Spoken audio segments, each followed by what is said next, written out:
अभी देखिए सबसे पहले जिनका रेरा एक्टिव है, वो जाके आज ही जाके चेक करना है। क्या चेक करना है कि जब आप पहला ओपन पेज करते हो तो आपका ये ऐसा ब्लैंक नहीं रहना चाहिए। अगर आपका ब्लैंक है तो ऐसा ब्लैंक नहीं होना चाहिए। कैसा होना चाहिए बता देता हूँ मैं आपको। Registration number, project name, promoter name.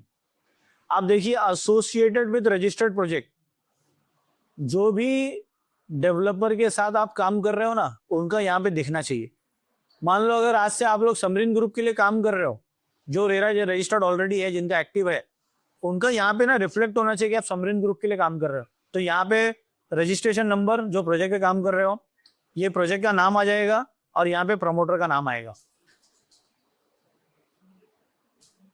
यहाँ पे देखिए दो इंपॉर्टेंट चीज है। रेरा डेवलपर को बोलता है कि जब आप रजिस्ट्रेशन के लिए आते हो हमारे पास, कौन? डेवलपर। तो डेवलपर को एजेंट का लिस्ट सबमिट करना होता है। कौन से एजेंट का? जो ऑथराइज एजेंट है उसके। तो जिनका नाम रेरा में वो सबमिट करता है, वो नाम यहाँ पे रिफ्लेक्ट होता है।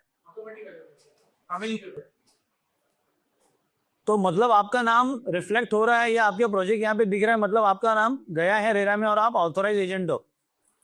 अब बहुत बार ऐसा होता है कि उस टाइम पे कोई था नहीं एजेंट, बाद में वो ऐड हुआ या बाद में वो प्रोजेक्ट में आया, तो उनको डेवलपर को ये ऐड करते रहना होता है, ये अपडेट होते रहता है। अब मान लो किसी डेवलपर को हमने बोला, वो फिर भी अपडेट नहीं किया, तो फिर अब रेरा ने ये नए पोर्टल पे ये सुविधा लाई है कि हम लोग अपने एंड से भी इसको अपडेट कर सकते हैं। तो जब आप 6 मंथ रिपोर्ट सबमिट करोगे तो उस टाइम पे जो है इसको आपको ऑप्शन दिया जाता है। तो वहाँ पे आप जो प्रोजेक्ट पे काम कर रहे हो वो आपको यहाँ पे दिखाना जरूरी है। वो सबसे पहले, इसीलिए सबसे इंपॉर्टेंट चीज है कि अगर मान लो फ्यूचर में आपका अगर कोई भी ब्रोकरेज का अगर इशू होता है, अगर आपका कोई भी ब्रोकरेज का इशू होता है और अगर आप रेरा को अप्रोच करना चाहते हो, तो सबसे पहले रेरा आपको पूछेगा कि आप डेवलपर के ऑथराइज एजेंट हो या नहीं हो।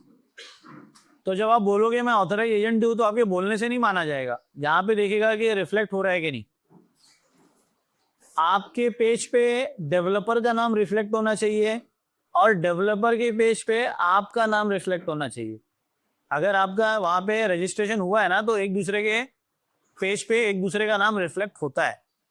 तो इससे पता चलता है कि आप ऑथोराइज एजेंट हो। तो अगर आपको रेरा को अप्रोच करना है तो रेरा सबसे पहले यही सवाल करेगा कि आपका नाम रिफ्लेक्ट हो रहा है कि नहीं। अगर आपका नाम रिफ्लेक्ट हो रहा है तो आप ऑथोराइज एजेंट, मतलब पहला टेस्ट आप पास कर गए। अगर नहीं हो रहा है तो फिर आपको पहले तो ये टेस्ट को पास करने के लिए प्रूफ करना पड़ेगा कि आप ऑथोराइज एजेंट हो। अब उसके लिए बहुत सारे तरीके, वो कैसा लेंदी हो जाता है वो। और आपका ऑलरेडी अगर रिफ्लेक्ट कर रहे हो तो ये बहुत आसान होता है बताने के लिए, कुछ बताना ही नहीं है, मेरा यहाँ पे रिफ्लेक्ट हो रहा है मतलब मैं ऑथोराइज एजेंट हूँ।